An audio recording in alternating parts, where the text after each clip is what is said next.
ಓಂ ಶ್ರೀ ಗಣೇಶಾಯ ನಮಃ. ಓಂ ಶ್ರೀ ಗುರುಭ್ಯೋ ನಮಃ. ನಮಃ ಸೂರ್ಯಾಯ ಚಂದ್ರ ಮಂಗಲಾಯ ಬುಧಾಯ ಚ ಗುರು ಶುಕ್ರ ಶನಿಭ್ಯಶ್ಚ ರಾಹವೇ ಕೇತವೇ ನಮಃ. ನಮಸ್ತೆ. ಆಸ್ಟ್ರೋ ಆಚಾರ್ಯ ಗುರೂಜಿ ವಾಹಿನಿಗೆ ತಮ್ಮೆಲ್ಲರಿಗೂ ಆಧಾರದ ಸ್ವಾಗತ. ಈ ವಾಹಿನಿಯನ್ನು ನಿರಂತರ ವೀಕ್ಷಿಸಿ ಪ್ರೋತ್ಸಾಹಿಸಿ ಸಬ್ಸ್ಕ್ರೈಬ್ ಮಾಡಿರುವಂಥ ತಮ್ಮೆಲ್ಲರಿಗೂ ಅನಂತ ಧನ್ಯವಾದಗಳನ್ನು ಸಲ್ಲಿಸುತ್ತಾ ಮಾಸ ಭವಿಷ್ಯದ ಕಾರ್ಯಕ್ರಮಕ್ಕೆ ಸ್ವಾಗತ.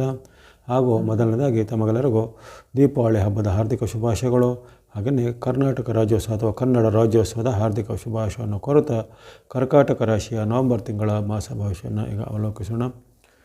ನವಂಬರ್ ತಿಂಗಳು ಕರ್ಕಾಟಕ ರಾಶಿಗೆ ಸಮ್ಮಿಶ್ರ ಫಲಗಳ ಸೂಚನೆ ಕಂಡುಬರುತ್ತೆ. ಅಲ್ಲಿ ಒಂದು ಟ್ಯಾಗ್ ಲೈನ್ ಬಂದಿದೆ, ಎಲ್ಲ ಇದ್ದರೂ ಇಲ್ಲದಂತೆ ಆರೋಗ್ಯ ನೆಮ್ಮದಿಯ ಚಿಂತೆ ಎಂಬಂಥ ಒಂದು ವಾಕ್ಯ ನಿಮ್ಮ ಈ ತಿಂಗಳ ಮಟ್ಟಿಗೆ ಬರ್ತಾಯಿದೆ. ಎಲ್ಲ ಇದ್ದರೂ ಇಲ್ಲದಂತೆ ಅಂದರೆ ಅಲ್ಲಿ ನಿಮಗೆ ಗುರುಬಲದ ಒಂದು ಬಲ ಇದ್ದರೂ ಆ ಬಲ ಈಗ ಸಹಾಯಕ್ಕೆ ಬರ್ತಾಯಿಲ್ಲ. ವಿಶೇಷವಾಗಿ ಆ ಗುರು ಈಗ ವಕ್ರಗತಿ ಬಂದಿರೋ ಕಾರಣ ಆ ಬಲಕ್ಕೆ ಅಲ್ಲಿ ಕೊರತೆ ಬರುವಂಥದ್ದು. ಇನ್ನು ಇಲ್ಲಿ ಇತರ ಗ್ರಹಗಳು ಹಾಗೆ ನಿಮಗೆ ಆರಂಭದಲ್ಲಿ ಶುಕ್ರನು ಇರ್ತಾನೆ. ಆರಂಭದಲ್ಲಿ ಶುಕ್ರನು ಸ್ವಲ್ಪ ಅನುಗ್ರಹ, ಆಮೇಲೆ ಶುಕ್ರನ ಪರಿವರ್ತನೆ, ಆವಾಗ ಪರಿವರ್ತನೆ 7ನೇ ತಾರೀಕು ಬಳಿಕ ಆದಂಥ ಅಲ್ಲಿ ಶುಕ್ರನು ವಿರುದ್ಧವಾಗಿರುವಂಥದ್ದು. ಈ ರೀತಿ ಒಂದಲ್ಲ ಒಂದು ಗ್ರಹಗಳೊಂದು ವೈರುಧ್ಯವನ್ನು ನೀವು ಈ ತಿಂಗಳಲ್ಲಿ ಎದುರಿಸಬೇಕಾಗತ್ತೆ. ಹಾಗಾಗಿ ಅಲ್ಲಿ ಎಲ್ಲ ಇದ್ದರೂ ಇಲ್ಲದಂತೆ ಮತ್ತು ಆರೋಗ್ಯ ಮತ್ತು ನೆಮ್ಮದಿಯ ಚಿಂತೆ ಅಂತೇಳಿ ಆರೋಗ್ಯದಲ್ಲಿ ಸ್ವಲ್ಪ ಗಮನ ಹೆಚ್ಚಬೇಕು. ಈಗಾಗಲೇ ಇದ್ದಂತಹ ಒಂದು ಅನಾರೋಗ್ಯದ ಸಮಸ್ಯೆಗಳು ಈ ನವಂಬರ್ ತಿಂಗಳಲ್ಲಿ ಮತ್ತೆ ಹೆಚ್ಚೇ ಆಗುವಂಥದ್ದು, ಅಥವಾ ಯಾವುದೇ ರೀತಿಯ ಒಂದು ಸಾಂಕ್ರಾಮಿಕ ರೋಗನೋ ಇಲ್ಲ ಆಹಾರ ನೀರಿನ ದೋಷದಿಂದಲೋ ಮುಂತಾದ ಅನಾರೋಗ್ಯದ ಸಮಸ್ಯೆಗಳು ಎದುರಾಗುವಂಥ ಸಾಧ್ಯತೆ ಇರುತ್ತೆ. ಹಾಗಾಗಿ ಈ ನವಂಬರ್ ತಿಂಗಳು ಕಟಕ ರಾಶಿಗೆ ಸ್ವಲ್ಪ ಸಮ್ಮಿಶ್ರ ಫಲದಾಯಕವಾಗಿರುತ್ತೆ. ತನು ಮನ ಧನ ಅಂತ ಹೇಳ್ತೀವಿ ನಾವು. ಹಾಗಾಗಿ ತನು ಅಂದರೆ ಆರೋಗ್ಯ ವಿಚಾರ, ಮನ ಅಂದರೆ ಮನಸ್ಸು, ಧನ ಅಂದರೆ ನಮ್ಮ ಹಣಕಾಸಿನ ವಿಚಾರ. ಇವೆಲ್ಲವೂ ಮನುಷ್ಯನ ಜೀವನಕ್ಕೆ ಅತ್ಯವಶ್ಯಕವಾಗಿರುತ್ತೆ. ಅಂದರೆ ಆರೋಗ್ಯ ಚೆನ್ನಾಗಿದ್ದಾಗ ನಮಗೆ ಇದ್ದಂತಹ ಒಂದು ಧನವನ್ನು ನಾವು ಅನುಭವಿಸ್ಬೋದು. ಮನಸ್ಸು ಸಹ ಒಂದು ಸಂತೃಪ್ತಿ ಇದ್ದಾಗ ಆ ಇದ್ದಂಥ ಒಂದು ನಮ್ಮ ವೃತ್ತಿಯನ್ನು ಧನದನ್ನು ಅದರ ಮೂಲಕ ಬಂದಂತಹ ಒಂದು ಆದಾಯವನ್ನು ನಾವು ಅನುಭವಿಸಲಿಕ್ಕೆ ಅಲ್ಲ. ಹಾಗಾಗಿ ಮನಸ್ಸು ಮತ್ತು ಆರೋಗ್ಯ ಇವನ್ನೂ ಚೆನ್ನಾಗಿರಬೇಕು. ಹಾಗಾಗಿ ಇಲ್ಲಿ ಈ ಮೂರಕ್ಕೂ ಸ್ವಲ್ಪ ಅಡೆತಡೆಗಳು ಈ ನವಂಬರ್ ತಿಂಗಳಲ್ಲಿ ಬರುವ ಕಾರಣ ಕಟಕ ರಾಶಿಯವರು ಸ್ವಲ್ಪ ಎಚ್ಚರದ ಹೆಜ್ಜೆ ಇಡಬೇಕಾಗತ್ತೆ. ಇಲ್ಲಿ ನವಗ್ರಹಗಳು ಅಂದರೆ 9 ಗ್ರಹಗಳ ಒಂದು ಗೋಚಾರ ಅಂದರೆ ಅವುಗಳು ಯಾವ ರೀತಿ ಚಲನೆ ಇರುತ್ತೆ ಅದಕ್ಕೆ ಅನುಗುಣವಾಗಿ ಹೇಳುವಂಥ ಫಲ ಹೊರತು ಇಲ್ಲಿ ಯಾವುದೇ ಊಹೆಗೆ ಅಥವಾ ಕಲ್ಪನೆಗೆ ಎಲ್ಲ ಅವಕಾಶ ಇಲ್ಲ. ಇದು ಹಿಂದೆ ಋಷಿಮುನಿಗಳ ಒಂದು ಲೆಕ್ಕಾಚಾರದಂತೆ ಶಾಸ್ತ್ರ ಪರಂಪರೆಯಿಂದ ಕಂಡು ಬಂದಂತೆ ಅಲ್ಲಿ ಗೋಚಾರ ಫಲ ಅನ್ನೋದು, ಗೋಚಾರ ಫಲದಲ್ಲಿ ಗೋಚಾರದಲ್ಲಿ ರಾಶಿಗಳಿಗೆ ಅನುಗುಣವಾಗಿ ಯಾವ ರೀತಿ ಫಲ ಕೊಡುತ್ತೆ ಅನ್ನೋದರ ಒಂದು ಸಂಕ್ಷಿಪ್ತವಾದ ವಿಶ್ಲೇಷಣೆ. ಇಲ್ಲಿ ರವಿಯಿಂದ ಆರಂಭಿಸೋಣ. ರವಿ ಈಗ ಕಟಕ ರಾಶಿಯವರಿಗೆ ಈ ತಿಂಗಳಲ್ಲಿ ಯಾವ ರೀತಿ ರವಿಯಿಂದ ನಿಮಗೆ ಒಳ್ಳೆಯದೋ ಕೆಟ್ಟದೋ ಅನ್ನೋ ಗಮನಿಸಿದಾಗ ರವಿ ತುಲಾ ರಾಶಿಯಲ್ಲಿ ಅಲ್ಲಿ ನವಂಬರ್ 15ರವರೆಗೆ ಇರ್ತಾನೆ. ಆ ಬಳಿಕ 16ರಿಂದ ಅಲ್ಲಿ ವೃಶ್ಚಿಕ ರಾಶಿಗೆ ಬರ್ತಾನೆ. ಹಾಗಾಗಿ ನಿಮ್ಮ ರಾಶಿಗೆ ತುಲಾ ರಾಶಿಯವರೆಗೆ 4ನೇ ಸ್ಥಾನವು, ವೃಶ್ಚಿಕ ರಾಶಿವರೆಗೂ ನಿಮ್ಮ ರಾಶಿಯಿಂದ 5ನೇ ಸ್ಥಾನದಲ್ಲೂ ರವಿ ಇರೋ ಕಾರಣ ಆ ಎರಡೂ ಮನೆಗಳು ನಿಮಗೆ ಅಷ್ಟೊಂದು ಉತ್ತಮವಾದ ಫಲನೂ ಕೊಡೋದಿಲ್ಲ. ಹಾಗಾಗಿ ಆ ರವಿಯಿಂದಾಗಿ ನಿಮಗೆ ಕೆಲವೊಮ್ಮೆ ಆರೋಗ್ಯದಲ್ಲಿ ಸ್ವಲ್ಪ ಏರುಪೇರು ಬರುವಂಥದ್ದು, ಮನಸ್ಸಿನಲ್ಲಿ ಸ್ವಲ್ಪ ಏರುಪೇರು ಬರುವಂಥದ್ದು, ಜೊತೆಗೆ ವೈರತ್ವ ಮತ್ತು ಕಲಹಗಳು ಹೆಚ್ಚಳಾಗುತ್ತೆ, ಸಿಟ್ಟು ಹೆಚ್ಚಳಾಗುತ್ತೆ, ಆತಂಕ ಹೆಚ್ಚಳಾಗುತ್ತೆ. ವಿಶೇಷವಾಗಿ ಹಿರಿಯ ವ್ಯಕ್ತಿಗಳ ಜೊತೆಗೆ ಮಾತಿನ ಚಕಮಕಿ, ತಂದೆ ತಾಯಿ ಅತ್ತೆ ಮಾವ ಅಥವಾ ಹಿರಿಯ ಮೇಲಧಿಕಾರಿ ಯಾರೇ ಇರ್ಬೋದು, ಆ ಹಿರಿಯ ವ್ಯಕ್ತಿಗಳ ಜೊತೆಗೆ ಸ್ವಲ್ಪ ನಿಮಗೆ ಕಲಹಗಳು ವಾಗ್ವಾದಗಳು ಬರ್ತವೆ. ಅಥವಾ ಹಿರಿಯ ವ್ಯಕ್ತಿಗಳು ನಿಮ್ಮನ್ನೀಗ ದ್ವೇಷ ಮಾಡೋದಾಗಲಿ ಅಥವಾ ನಿಮ್ಮ ವಿರುದ್ಧವಾಗಿ ಏನಾದರೂ ಅವರ ಮಾತುಗಳನ್ನು ಅವಹೇಳನಕಾರಿ ಮಾತುಗಳನ್ನು ಆಡುವಂಥದ್ದೆಲ್ಲ ಆಗುತ್ತೆ. ಹಾಗೆಯೇ ಮನಸ್ಸಲ್ಲಿ ಸ್ವಲ್ಪ ಹತಾಶೆ ಮಾಡುತ್ತೆ. ಹತಾಶೆ ಅಂದರೆ ಯಾವುದೋ ಕಾರಣಕ್ಕೂ ನಿಮಗೆ ಆ ಒಂದು ಮನಸ್ಸಲ್ಲಿ ತೃಪ್ತಿ ಅನ್ನೋದು ಇರೋದಿಲ್ಲ. ಇನ್ನಷ್ಟು ನಮಗೆ ಮನಸ್ಸಲ್ಲಿ ನಾನಾ ರೀತಿಯ ಒಂದು ಭಾವನೆಗಳು ಕಲ್ಪನೆಗಳು ನಿಮ್ಮ ಮನಸ್ಸಿಗೆ ಒತ್ತಡವನ್ನು ಅಂದರೆ ಟೆನ್ಷನ್ ಅಂತ ಹೇಳ್ತೀವಿ, ಆ ಟೆನ್ಷನ್ ಅಥವಾ ಸ್ಟ್ರೆಸ್ಸನ್ನು ಹೆಚ್ಚು ಮಾಡುತ್ತೆ. ಹಾಗೆಯೇ ಈ ಒಂದು ಆಸ್ತಿ ವಿವಾದಗಳಿದ್ದರೆ, ಭೂಮಿ ವಿವಾದಗಳಿದ್ದರೆ ಅಥವಾ ಕೌಟುಂಬಿಕ ವಿವಾದಗಳಿದ್ರೆ ಅವು ಈ ತಿಂಗಳಲ್ಲಿ ಸ್ವಲ್ಪ ಹೆಚ್ಚಳ ಆಗುತ್ತೆ. ಅಥವಾ ಹೊಸದಾಗಿ ಏನಾದರೂ ವಿವಾದಗಳು ಉಟ್ಕೋಬೋದು, ಅದು ನಿಮ್ಮದೇ ಮಾತಿನಿಂದ ಇರ್ಬೋದು ಅಥವಾ ಇತರರ ಮಾತಿನಿಂದ ಇರ್ಬೋದು. ಹಾಗಾಗಿ ಏನಾದರೂ ಒಂದು ಕೌಟುಂಬಿಕ ವಿವಾದನೋ ಆಸ್ತಿ ವಿವಾದನೋ ಕಲಹವನ್ನು ಹುಟ್ಟಿಕೊಳ್ಬೋದು. ಅಥವಾ ಯಾವುದೇ ಒಂದು ರೀತಿಯ ಕೇಸುಗಳಾಗಲಿ ಕೋರ್ಟ್ ವಿಚಾರವಾಗಲಿ ಅಲೆದಾಡುವಂಥ ಪರಿಸ್ಥಿತಿ ನಿರ್ಮಾಣ ಆಗ್ಬೋದು.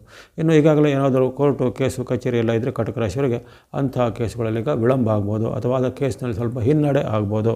ಹಾಗಾಗಿ ಸಾರ್ವತ್ರಿಕವಾಗಿ ನಿಮಗೆ ರವಿಯ ಫಲ ಈ ನವಂಬರ್ ತಿಂಗಳಲ್ಲಿ ಅಷ್ಟೇನು ಉತ್ತಮವಾಗಿಲ್ಲ. ವಿರುದ್ಧವಾದ ನಿರ್ಣಯಗಳಾಗ್ಬೋದು, ವಿರುದ್ಧವಾದ ಪರಿಣಾಮಗಳಾಗ್ಬೋದು, ಮನಸ್ಸಿಗೆ ಅಶಾಂತಿ ಮೂಡುವಂಥ ಒಂದು ಅಲ್ಲೋಲಕಲ್ಲಾಗುವಂಥ ವಾತಾವರಣಗಳು ಮನೆಯಲ್ಲಿಯೂ ವೃತ್ತಿ ಜಾಗದಲ್ಲೂ ಮೂಡುವಂಥ ಸಾಧ್ಯತೆ ಇರುತ್ತೆ. ಸಂಯಮ ತಾಳ್ಮೆಯನ್ನು ಕಾಪಾಡ್ಕೊಳ್ಬೇಕು. ಹಾಗಾಗಿ ನಿಮ್ಮ ಮನಸ್ಸಿನ ಬಗ್ಗೆ ಆರೋಗ್ಯದ ಬಗ್ಗೆ ಸ್ವಲ್ಪ ಗಮನ ಖಂಡಿತ ಬೇಕು ರವಿಯ ವಿಚಾರವಾಗಿ. ಆ ಬಳಿಕ ಮಂಗಳನ ವಿಚಾರ ಗಮನಿಸಿದಾಗ ಮಂಗಳನು ನಿಮ್ಮ ಈಗ ಜನ್ಮ ರಾಶಿಗೆ ಬರುವಂಥದ್ದು, ಅದು ನೀಚ ಸ್ಥಾನಕ್ಕೆ ಬರ್ತಾನೆ. ಈಗ ಮಂಗಳನು ನಿಮ್ಮ ರಾಶಿಯಲ್ಲಿ ನೀಚನಾಗಿರುವಂಥನು, ಕುಜ ನೀಚತ್ವದ ಅದು ಪ್ರತ್ಯೇಕವಾದ ವಿಡಿಯೋನ ಆಗಲೇ ಪ್ರಸಾರ ಮಾಡಿದ್ದೇನೆ. ಅದರಲ್ಲೂ ನಿಮ್ಮ ರಾಶಿಗೆ ಏನೇನು ಫಲ ಬರುತ್ತೆ ಅಂತ ಗಮನಿಸಿಕೊಳ್ಳಿ. ಹಾಗೆಯೇ ಈ ನವಂಬರ್ ತಿಂಗಳಲ್ಲಿ ಆತನು ಪೂರ್ತಿ ಅಲ್ಲಿ ನಿಮ್ಮ ರಾಶಿಯಲ್ಲಿ ಜನ್ಮದಲ್ಲೇ ಇರುವಂಥ ಮಂಗಳನು ನಿಮಗೆ ತುಂಬ ಏರುಪೇರುಗಳನ್ನು ಮಾಡ್ತಾನೆ. ಆಗಲೇ ಹೇಳಿದ್ದೇನೆ ಆರೋಗ್ಯದ ಬಗ್ಗೆ, ಆರೋಗ್ಯದ ಮತ್ತು ಶಾಂತಿಯ ಬಗ್ಗೆ ಚಿಂತೆ. ಆರೋಗ್ಯವನ್ನು ಕೆಡಿಸ್ತಾನೆ, ಮಂಗಳನು ನಿಮ್ಮ ಮನಃಶಾಂತಿಯನ್ನು ಕೆಡಿಸ್ತಾನೆ. ಹಾಗಾಗಿ ನಿಮಗಲ್ಲಿ ಈಗ ಸಿಟ್ಟು, ಆತಂಕ, ಭಯ ಹೆಚ್ಚಳಾಗುತ್ತೆ.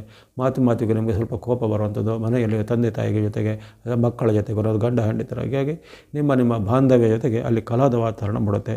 ಅಲ್ಲದೆ ನೀವು ಎಲ್ಲವನ್ನ ಅಪಾರ್ಥ ಮಾಡಿಕೊಳ್ಳುವಂಥ ಒಂದು ಸನ್ನಿವೇಶ ಬರ್ಬೋದು, ಅಥವಾ ಎಲ್ಲವನ್ನು ಒಂದು ರಾಂಗ್ ಆಗಿ ಎಸ್ಟಿಮೇಟ್ ಮಾಡೋದು, ಅಥವಾ ರಾಂಗ್ ಅಸಂಪ್ಷನ್ ಅಂತ ಹೇಳ್ತಾರೆ. ಹಾಗಾಗಿ ನೀವನ್ನು ಊಹೆ ಮಾಡಿಕೊಳ್ಳುವಂಥದ್ದು ಅದು ಸರಿ ಆ ಥರ ಇರೋದಿಲ್ಲ. ಆದರೆ ನೀವು ಅದನ್ನು ನಿಮ್ಮದೇ ಒಂದು ಲೆಕ್ಕಾಚಾರದಲ್ಲಿ ಊಹೆ ಮಾಡಿಕೊಂಡು ಅಲ್ಲಿ ಕಲಹಗಳಿಗೆ ಅಥವಾ ಒಂದು ವಾಗ್ವಾದಗಳಿಗೆ ಕಾರಣ ಮಾಡುವಂಥದ್ದು. ಇದು ಮನೆಯಲ್ಲೂ ಜರುಗುತ್ತೆ ಅಥವಾ ನಿಮ್ಮ ವೃತ್ತಿ ಉದ್ಯೋಗ ಜಾಗದಲ್ಲೂ ಜರುಗಬಹುದಾಗಿದೆ. ಅದೇ ರೀತಿ ಆರೋಗ್ಯದ ಮೇಲೆ ಸಹ ಮಂಗಳನಿಂದ ನಿಮಗೆ ಜನ್ಮದಲ್ಲಿ ಬಂದ ಮಂಗಳನು ಆರೋಗ್ಯದ ಮೇಲೆ ಸಹ ಅಡ್ಡ ಪರಿಣಾಮ ಬೀರ್ತಾನೆ. ಬಾಡಿಯಲ್ಲಿ ಈಗಾಗಲೇ ಇದ್ದಂಥ ಸಮಸ್ಯೆಗಳು ಹೆಚ್ಚಳಾಗ್ಬೋದು. ಇನ್ನು ಕೆಲವರಿಗೆ ದಿಢೀರಾಗಿ ಬಾಡಿಯಲ್ಲಿ ಹೀಟ್ ಅಥವಾ ಉಷ್ಣದ ಹೆಚ್ಚಳಾಗುವಂಥದ್ದು. ಇನ್ನು ಕೆಲವರಿಗೆ ಈ ಹೊಟ್ಟೆಗೆ ಸಂಬಂಧಪಟ್ಟ ತೊಂದರೆಗಳು ಬರೋದು, ಜೀರ್ಣಕ್ರಿಯೆಗೆ ಅಥವಾ ಹೊಟ್ಟೆಯಲ್ಲಿ ಅಲ್ಸರ್ಗಳಾಗುವಂಥದ್ದಾಗಲಿ.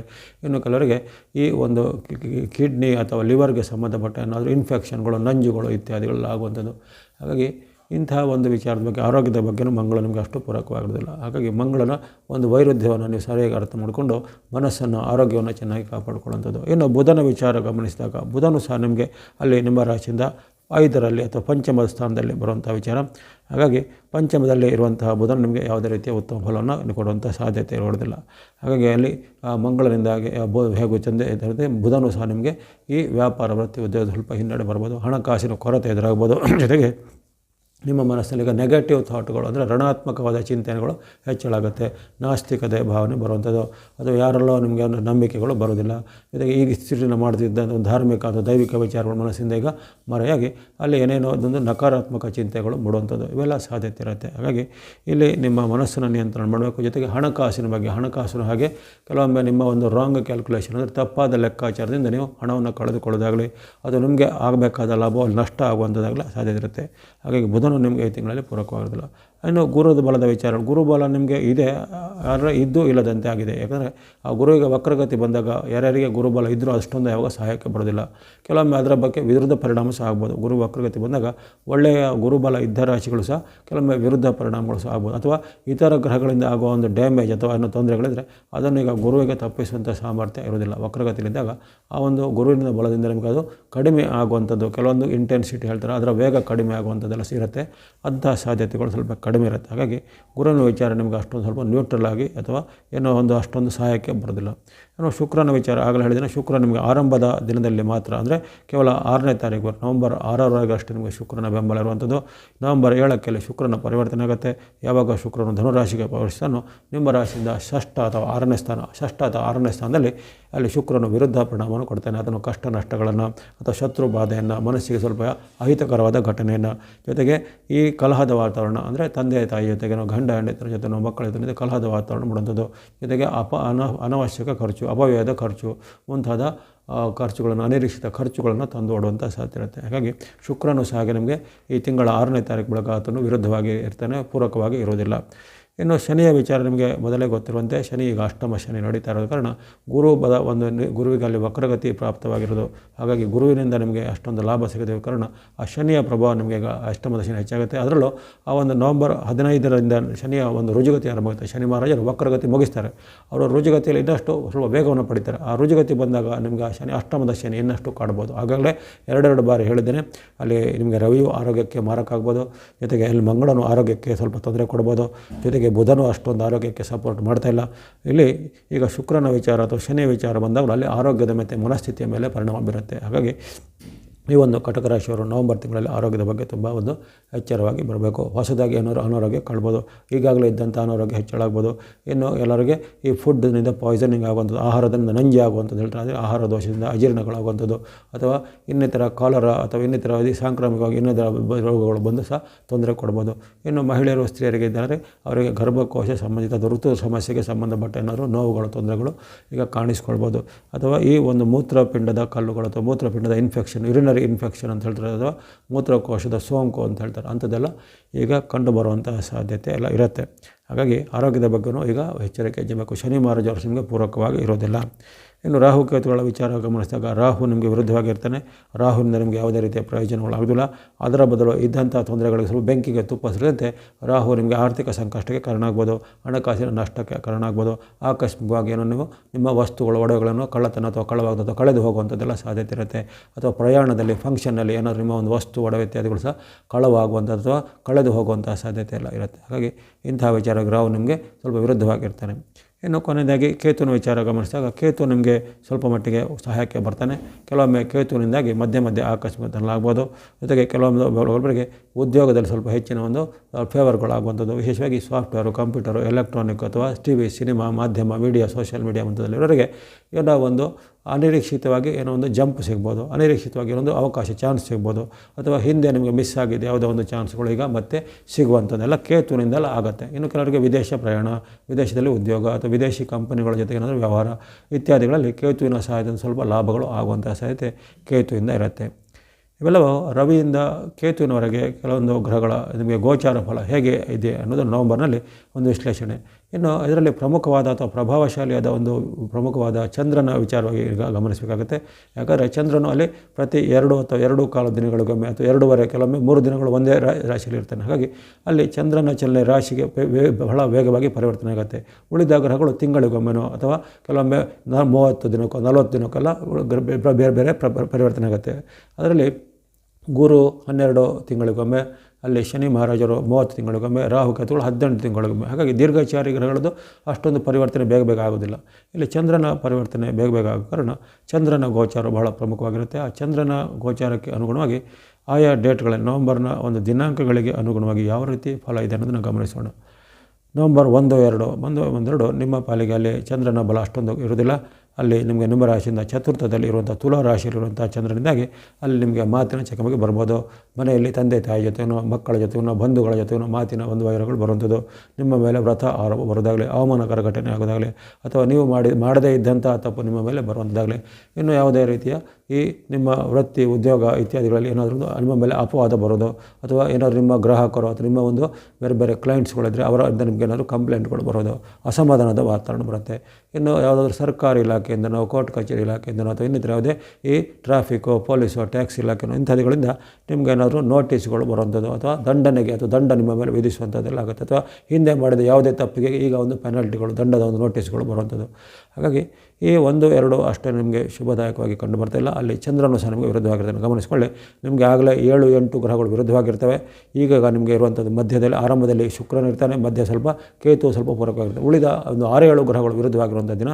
ಹಾಗಾಗಿ ಈ ನವಂಬರ್ 1-2 ಅಷ್ಟೇನು ಉತ್ತಮವಾಗಿ ಬರ್ತಾಯಿಲ್ಲ. ಇನ್ನು 3-4ರಲ್ಲೂ ಸಹ ನಿಮಗೆ ಚಂದ್ರನ ಬಲದ ಕೊರತೆ ಕಾಡುತ್ತೆ.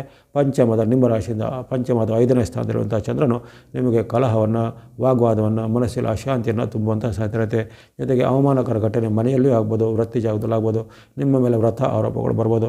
ಜೊತೆಗೆ ಈ ಒಂದು ಸರ್ಕಾರದ ಕೆಲಸ, ಕೋರ್ಟ್ ಕಚೇರಿ ಕೆಲಸದಲ್ಲಿ ಸ್ವಲ್ಪ ನಿಧಾನಗತಿಯ ಹಿನ್ನಡೆ ಆಗ್ಬೋದು. ಮಾಡುವಂಥ ಕೆಲಸ ಕಾರ್ಯಗಳಲ್ಲಿ ಪದೇ ವಿಘ್ನಗಳು, ಅಡೆತಡೆಗಳು ಬರ್ಬೋದು.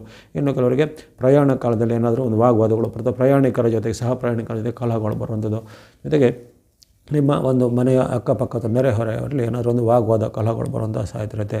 ಹಣಕಾಸಿಗೆ ಸಂಬಂಧಪಟ್ಟ ನಿರ್ಧಾರಗಳು ತುಂಬ ವಿಳಂಬ ಆಗ್ಬೋದು. ನಿಮಗೆ ಬರಬೇಕಾದ ಹಣ ಆಗಲಿ ಅಥವಾ ನಿಮಗೆ ಸಿಗಬೇಕಾದ ಒಂದು ಹಣದ ಒಂದು ಆದಾಯ ಆಗಲಿ, ಅದಕ್ಕೆ ಸ್ವಲ್ಪ ಅಡೆತಡೆಗಳು ಜಾಸ್ತಿ ಆಗ್ತವೆ. ಹಾಗಾಗಿ ಈ 3-4 ಅಷ್ಟು ಉತ್ತಮವಾಗಿಲ್ಲ. ಆರಂಭದ ಈ 1-2-3-4 ನಿಮಗೆ ಅಷ್ಟೊಂದು ಚಂದ್ರನ ಬಲದ ಕೊರತೆ ಇರುತ್ತೆ. ಅದಕ್ಕೆ ಉಳಿದ ಗ್ರಹಗಳು ಅಷ್ಟರಲ್ಲಿ ಶುಕ್ರ ಮತ್ತು ಕೇತುಗಳ ಹೊರತುಪಡಿಸಿ ಉಳಿದ ಗ್ರಹಗಳು ಸಹ ವಿರುದ್ಧವಾಗಿರುವಂಥ ದಿನ. ಇನ್ನು 5-6-7 ಪರವಾಗಿಲ್ಲ. 5-6ರಲ್ಲಿ ನಿಮಗೆ ಸಮಾಧಾನಕರವಾದ ವಾತಾವರಣ ಬರ್ತಾಯಿದೆ. ಅಲ್ಲಿ ನಿಮಗೆ ಷಷ್ಠದಲ್ಲಿ 6ನೇ ಸ್ಥಾನದಲ್ಲಿ ಬರುವಂಥ ಚಂದ್ರನು ಲಾಭವನ್ನು, ಜಯವನ್ನು, ಯಶವನ್ನು, ಕೀರ್ತಿಯನ್ನು ಕೊಡ್ತಾನೆ. ಮಾಡುವಂಥ ಕೆಲಸ ಕಾರ್ಯಗಳಲ್ಲಿ ಮುನ್ನಡೆ ಇದೆ. ವ್ಯಾಪಾರಿಗಳಿಗೆ ವ್ಯಾಪಾರದಲ್ಲಿ ಹೆಚ್ಚಿನ ಪ್ರಗತಿ ಆಗುತ್ತೆ. ಉದ್ಯೋಗಿಗಳಿಗೆ ಉದ್ಯೋಗದಲ್ಲಿ ಸ್ವಲ್ಪ ನೆಮ್ಮದಿ ಇರುತ್ತೆ.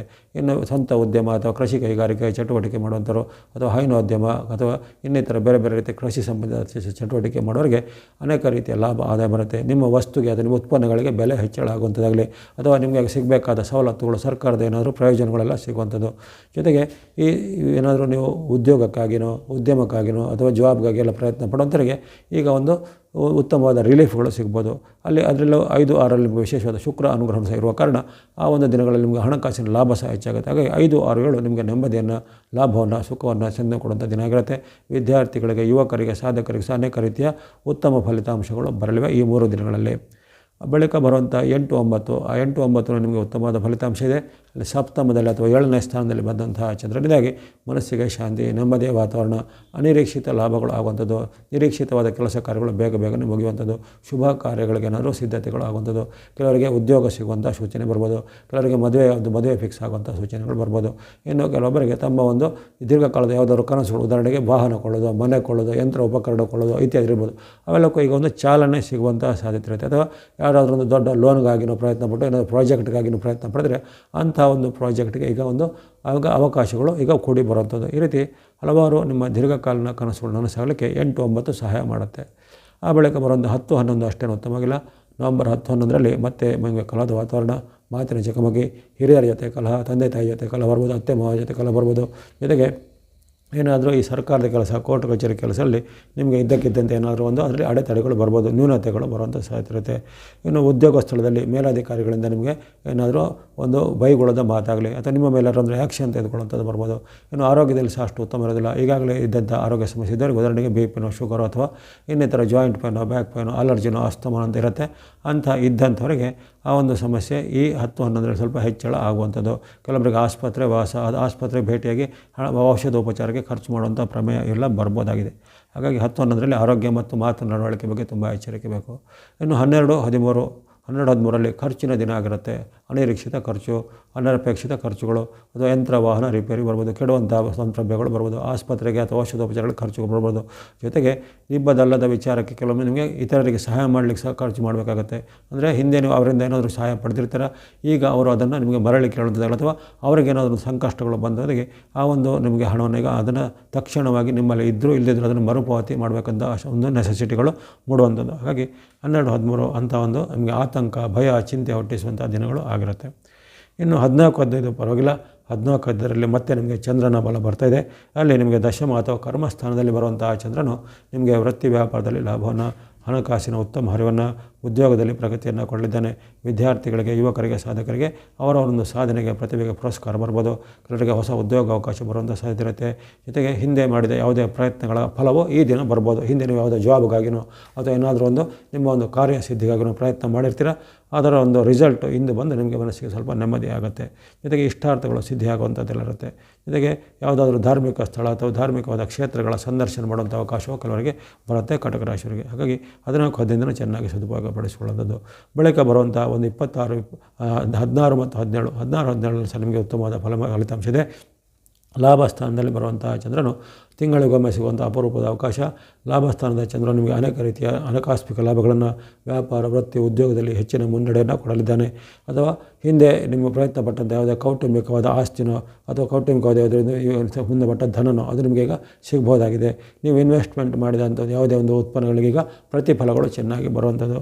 ಭೂಮಿ ವ್ಯವಹಾರ, ರಿಯಲ್ ಎಸ್ಟೇಟ್ ವ್ಯವಹಾರ ಅಥವಾ ಇನ್ನಿತರ ಯಾವುದೇ ಸ್ಥಿರವಾದ ಹೂಡಿಕೆಗಳಿಗೆ ಅವಕಾಶಗಳು ಬರುವಂಥದ್ದು. ಹಾಗಾಗಿ 16, 17 ಬಹಳಷ್ಟು ಉತ್ತಮ ಫಲವನ್ನು ನೀಡ್ತಾ ಇದೆ. ಇನ್ನು 18, 19ರಲ್ಲಿ ಸ್ವಲ್ಪ ಚಂದ್ರನ ಬಲ ಕೊರತೆ ಆಗುತ್ತೆ. ಮತ್ತು ಚಂದ್ರನ ಬಲ ಕೊರತೆಯಾಗಿ ಮನಸ್ಸಲ್ಲಿ ಸ್ವಲ್ಪ ಅಶಾಂತಿ ಮೂಡುವಂಥದ್ದು, ಜಗಳಗಳು ಆಗುವಂಥದ್ದು, ವಾಗ್ವಾದ ಮೂಡುವಂಥದ್ದು, ಗಂಡ ಹೆಂಡತಿಯರ ಮಧ್ಯೆ, ತಂದೆ ಮಕ್ಕಳ ಮಧ್ಯೆ ಅಥವಾ ನಿಮ್ಮ ಕೊಲೀಗ್ಸ್ ಅಂದರೆ ಸಹೋದ್ಯೋಗಿಗಳ ಮಧ್ಯೆ ಸಹ ಇಂತಹ ಒಂದು ಮಾತಿನ ಚಕಮಕಿಗಳು ಬರ್ಬೋದಾಗಿದೆ. ಹಣಕಾಸಿನ ಖರ್ಚು ವಿಪರೀತ ಆಗುತ್ತೆ, ಅನಾವಶ್ಯಕ ಖರ್ಚುಗಳು ಬರ್ತವೆ, ಮನಸ್ಸಿಗೆ ಸ್ವಲ್ಪ ಬೇಜಾರ ಅಥವಾ ದುಃಖ ಆಗುವಂಥ ಘಟನೆ ಬರ್ಬೋದು. ಅಥವಾ ನಿಮ್ಮ ಒಂದು ಪ್ರಿಯರು ಅಥವಾ ಬಂಧುಗಳೆಲ್ಲ ಏನಾದರೂ ಒಂದು ಆಕಸ್ಮಿಕವಾಗಿ ಒಂದು ನಿಧನದ ವಾರ್ತೆ ಇತ್ಯಾದಿ ದುಃಖದ ವಾರ್ತೆಗಳನ್ನು ಕೇಳುವಂಥ ಸಾಧ್ಯತೆ ಎಲ್ಲ ಇರುತ್ತೆ. ಹಾಗಾಗಿ 18, 19 ಅಷ್ಟೇನು ಉತ್ತಮವಾದ ದಿನ ಆಗಿರೋದಿಲ್ಲ. ನಿಮ್ಮ ಮನಸ್ಸಿಗೂ ಜೊತೆಗೆ ಹಣಕಾಸಿಗೂ ಸ್ವಲ್ಪ ಒಂದು ಏಟುಗಳು ಬೀಳುವಂಥ ಒಂದು ದಿನ ಆಗಿರುತ್ತೆ. ಇನ್ನು 20, 21, 22 3 ದಿನಗಳು ಅಲ್ಲಿ ಚಂದ್ರನು ನಿಮ್ಮ ಜನ್ಮರಾಶಿಯಲ್ಲಿ ಇರ್ತಾನೆ. ಆ 3 ದಿನಗಳಲ್ಲಿ ಜನ್ಮರಾಶಿಯಲ್ಲಿರುವಂಥ ಚಂದ್ರನಾಗಿ ನಿಮಗೆ ವಿಶೇಷವಾದ ಲಾಭ ಆಗುತ್ತೆ. 20, 21, 22 ನವಂಬರ್ನಲ್ಲಿ ಅನಿರೀಕ್ಷಿತ ಲಾಭ ಆಗುತ್ತೆ. ವ್ಯಾಪಾರ ಉದ್ಯೋಗದಲ್ಲಿ ಮುನ್ನಡೆ ಇರುತ್ತೆ. ಆರೋಗ್ಯ ಸುಧಾರಣೆ, ಮನಸ್ಸಿಗೆ ನೆಮ್ಮದಿ ಮೂಡುವಂಥ ಘಟನೆ, ಉದ್ಯೋಗಿಗಳಿಗೆ ಉದ್ಯೋಗದಲ್ಲಿ ಒಂದು ಶಾಂತಿಯ ನೆಮ್ಮದಿ ವಾತಾವರಣ, ಮೇಲಾಧಿಕಾರಿಗಳು ನಿಮಗೆ ಪ್ರಶಂಸೆ ಬರ್ಬೋದು. ಇಷ್ಟು ದಿನ ನಿಮಗೆ ಯಾವುದೇ ರೀತಿಯ ಒಂದು ಫೇವರ್ ಮಾಡದಂಥ ಮೇಲಾಧಿಕಾರಿಗಳು ಇವತ್ತು ಫೇವರ್ಗಳನ್ನು ಮಾಡುವಂಥ ಯಾವುದೇ ರೀತಿಯ ಒಂದು ನಿಮ್ಮ ಕೋರಿಕೆಯನ್ನು ಬೇಡಿಕೆಯನ್ನು ಈಡೇರಿಸುವಂಥ ಸಾಧ್ಯತೆ ಇರುತ್ತೆ. ಮಹಿಳೆಯರು ಗೃಹಿಣಿಯರಿಗೆ ಸಾಮಾನ್ಯ ನೆಮ್ಮದಿ ವಾತಾವರಣ, ಮನೆಯಲ್ಲಿ ಏನಾದರೂ ಶುಭ ಕಾರ್ಯಗಳ ಸಿದ್ಧತೆ ಮಾಡುವಂಥದ್ದು ಅಥವಾ ಹಿಂದೆ ಯಾವುದಾದ್ರೂ ಕಾರಣದಿಂದ ಬಾಕಿಯಾಗಿದ್ದ ಶುಭ ಕಾರ್ಯನೋ ಅಥವಾ ಇನ್ನೊಂದು ಒಂದು ಪ್ರಮುಖವಾದ ಕೆಲಸ ಕಾರ್ಯನೋ ಈಗ ಮತ್ತೆ ಅದು ಮರುಚಾಲನೆ ದೊರೆಯುವಂಥದ್ದು, ಇಷ್ಟವಾದ ವಸ್ತುಗಳನ್ನು ಕೊಳ್ಳುವಂಥ ಅವಕಾಶ, ಉತ್ತಮವಾದ ಆಹಾರ ಭೋಜನ ಸೇವೆಯುವಂಥ ಅವಕಾಶ, ಈ ರೀತಿ ಹಲವಾರು ಶುಭ ಫಲಗಳು 20, 21, 22ರಲ್ಲಿ ಕಂಡುಬರುತ್ತೆ. ಬಳಿಕ 23, 24 ನಿಮಗೆ ಅಷ್ಟೇನು ಉತ್ತಮವಾಗಿ ಬರ್ತಾಯಿಲ್ಲ. 23, 24ರಲ್ಲಿ ಅಲ್ಲಿ ನಿಮ್ಮ ಧನಸ್ಥಾನದಲ್ಲಿ ಅಥವಾ ನಿಮ್ಮ ರಾಶಿಯಿಂದ 2ನೇ ಮನೆಯಲ್ಲಿರುವಂಥ ಚಂದ್ರನು ನಿಮಗೆ ಧನ ನಷ್ಟಕ್ಕೆ ಕಾರಣ ಆಗ್ಬೋದು. ವ್ಯಾಪಾರದಲ್ಲಿ ಉದ್ಯೋಗದಲ್ಲಿ ಏನಾದರೂ ಆಕಸ್ಮಿಕ ಲಾಭದ ಬದಲು ಆಕಸ್ಮಿಕ ನಷ್ಟ ಆಗ್ಬೋದು, ಅಥವಾ ನಿಮ್ಮದೇ ತಪ್ಪಿನಿಂದ ಹಣವನ್ನು ಕಳೆದುಕೊಳ್ಳುವಂಥದ್ದು, ಆನ್ಲೈನ್ ಮೂಲಕ ಇನ್ನಿತರ ಮೂಲಗಳಿಂದ ಹಣವನ್ನು ಕಳೆದುಕೊಳ್ಳುವಂಥದ್ದು, ಮೋಸ ವಂಚನೆಗೆ ಸಿಲುಕಿಕೊಳ್ಳುವಂತಹ ಸಾಧ್ಯತೆ ಈ ಒಂದು 23, 24ರಲ್ಲಿ ಕಂಡುಬರುತ್ತೆ. ಆ ಬಗ್ಗೆ ಹಣಕಾಸಿನ ಬಗ್ಗೆ ಜೊತೆಗೆ ನಿಮ್ಮ ಆರೋಗ್ಯದಲ್ಲಿ ಹಾಗೆ ಸಣ್ಣ ಪುಟ್ಟ ಏರ್ಪಡು ಕಣ್ಣು, ಕಿವಿ, ಮೂಗು, ಗಂಟಲು ಅಥವಾ ಹಲ್ಲು ನೋವಿಗೆ ಸಂಬಂಧಪಟ್ಟ ಸಮಸ್ಯೆಗಳು ಕಂಡುಬರ್ಬೋದಾಗಿದೆ. ಹಾಗಾಗಿ ಆರೋಗ್ಯ ಮತ್ತು ಧನದ ಕಡೆಗೆ ಖಂಡಿತ ಗಮನ ಬೇಕು 23, 24ರಲ್ಲಿ. ಇನ್ನು 25, 26, 27 3 ದಿನಗಳು ನಿಮಗೆ ಮತ್ತೆ ಶುಭವನ್ನು ಕೊಡುವಂಥ ದಿನ. ಅಲ್ಲಿ ತೃತೀಯ ಅಥವಾ ನಿಮ್ಮ ರಾಶಿಯಿಂದ 3ನೇ ಸ್ಥಾನದಲ್ಲಿ ಬಂದಂಥ ಚಂದ್ರನು ನಿಮಗೆ ಲಾಭವನ್ನು, ಜಯವನ್ನು ಕೊಡಲಿದ್ದಾನೆ. ಇಷ್ಟಾರ್ಥ ಸಿದ್ಧಿಯಾಗುತ್ತೆ. ವ್ಯಾಪಾರಗಳಿಗೆ ವ್ಯಾಪಾರದ ಅಭಿವೃದ್ಧಿ, ಉದ್ಯೋಗಗಳಿಗೆ ಉದ್ಯೋಗದಲ್ಲಿ ಪ್ರಗತಿ, ಮಹಿಳೆಯರು ಗೃಹಿಣಿಯರು ಸಾಮಾನ್ಯ ನೆಮ್ಮದಿ ವಾತಾವರಣ, ವಿದ್ಯಾರ್ಥಿಗಳಿಗೆ ಅವರ ಯಾವುದಾದ್ರೂ ಅಪೇಕ್ಷಿತವಾದ ಸ್ಥಾನಮಾನಗಳು ಅಥವಾ ಸೀಟುಗಳು ಸಿಗುವಂಥದ್ದು, ಜೊತೆಗೆ ಅವರೊಂದು ಅಭ್ಯಾಸದಲ್ಲಿ ಹೆಚ್ಚಿನ ಪ್ರಗತಿ ಬರುವಂಥದ್ದು. ಇನ್ನು ಯುವಕರು, ಸಾಧಕರು ಅಥವಾ ಉದ್ಯೋಗ ಅಪೇಕ್ಷೆಗಳಿಗೆ ಉದ್ಯೋಗ ಸಿಗುವಂಥ ಅವಕಾಶ ಸಹ ಕಂಡು ಬರುತ್ತೆ. ಹಾಗಾಗಿ 25, 26, 27 ಎಂಬಂತಹ 3 ದಿನಗಳು ನೀವು ನಿಮ್ಮ ಒಂದು ಪ್ರಮುಖವಾದ ಕೆಲಸ ಕಾರ್ಯಗಳಿಗೆ ಪ್ರಯತ್ನ ಮಾಡ್ಬೋದು. ಯಾವುದೇ ಸಹಿ ಒಪ್ಪಂದಗಳಿಗೆ, ಯಾವುದೇ ಪ್ರಮುಖವಾದ ಖರೀದಿಗಳಿಗೆ ಅಥವಾ ಯಾರನ್ನು ಭೇಟಿಯಾಗುವಂಥದ್ದು ಮುಂತಾದ ವಿಚಾರಗಳಿಗೆ ಈ 3 ದಿನಗಳ ಸದುಪಯೋಗ ಪಡಿಸಿಕೊಳ್ಳಿ. ಬಳಿಕ 28, 29 ಅಷ್ಟನ್ನು ಉತ್ತಮವಾಗಿ ಬರ್ತಿಲ್ಲ.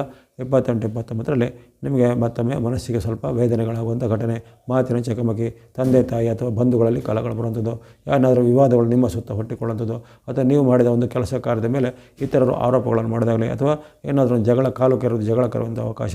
ಇನ್ನು ನಿಮ್ಮ ತಂದೆ ತಾಯಿ ಅಥವಾ ಹಿರಿಯರಲ್ಲಿ ಏನಾದರೂ ಭಿನ್ನಾಭಿಪ್ರಾಯಗಳು ಬರಲಿದೆ, ಅವರು ಏನಾದರೂ ನಿರ್ಧಾರವನ್ನು ತೆಗೆದುಕೊಂಡಿರ್ತಾರೆ, ಅದು ನಿಮಗೆ ವಿರುದ್ಧವಾಗಿರುತ್ತೆ.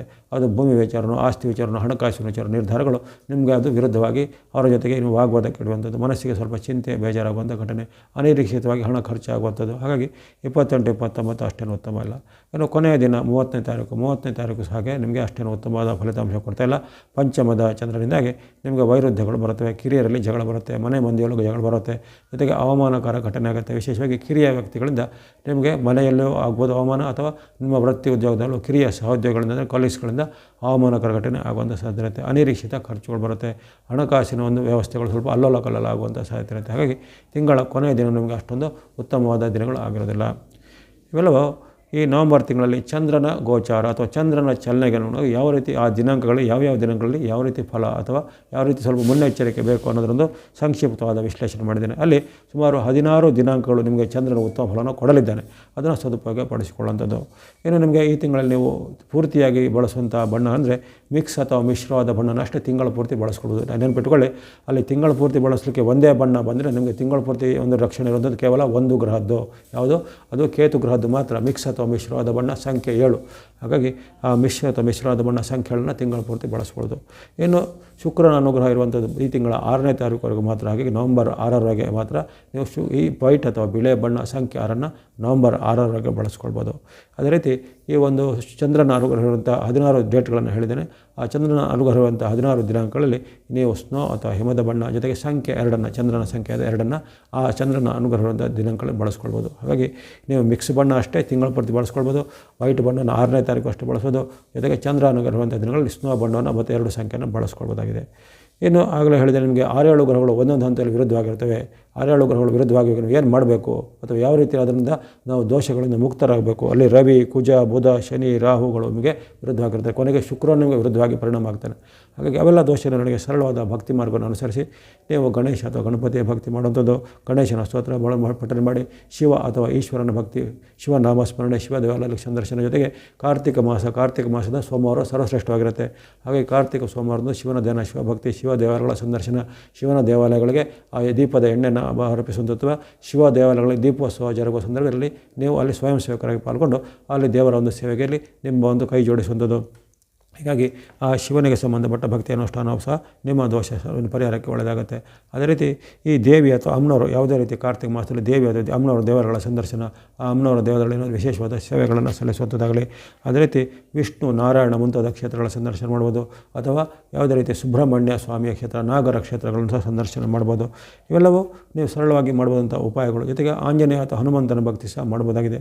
ನಿಮಗೆ ಇದರಲ್ಲಿ ಯಾವುದು ಇಷ್ಟನೋ ಅಥವಾ ಯಾವುದು ನಿಮಗೆ ನಿಮ್ಮ ಒಂದು ಸಾಮೀಪ್ಯದಲ್ಲಿರುತ್ತೋ ಅಂಥ ಒಂದು ದೇವಾಲಯಗಳು, ಯಾವುದೇ ಒಂದು ದೇವಾಲಯಗಳಿಗೆ ನೀವು ವಾರದಲ್ಲಿ ಒಂದು ದಿನವೋ ಅಥವಾ ಕನಿಷ್ಠ ಪಕ್ಷ ತಿಂಗಳಲ್ಲಿ ಒಂದೆರಡು ಬಾರಿನೋ ಅದನ್ನು ಸಂದರ್ಶನ ಮಾಡಿ ಇಂಥ ಒಂದು ದೇವಾಲಯಗಳಲ್ಲಿ ಪ್ರಾರ್ಥನೆ ಮಾಡೋದು ಅಥವಾ ಸೇವೆಗಳನ್ನು ಸಲ್ಲಿಸೋದು, ಅರ್ಚನೆ ಮಾಡೋದು, ಅಭಿಷೇಕ ಮಾಡೋದು ಅಥವಾ ದೀಪ ಆರಾಧನೆಗೆ ಎಣ್ಣೆಯನ್ನು ಸಮರ್ಪಣೆ ಮಾಡೋದು. ಕಾರ್ತಿಕ ಮಾಸದಲ್ಲಿ ದೀಪ ಹಚ್ಚುವುದಾಗಲಿ ಅಥವಾ ದೇವಾಲಯಗಳ ದೀಪ ಆರಾಧನೆಗೆ ಎಣ್ಣೆಯನ್ನು ಸಮರ್ಪಣೆ ಮಾಡೋದು ಬಹಳ ಒಂದು ಪುಣ್ಯಕರವಾದ ಕೆಲಸ ಆಗಿರುತ್ತೆ.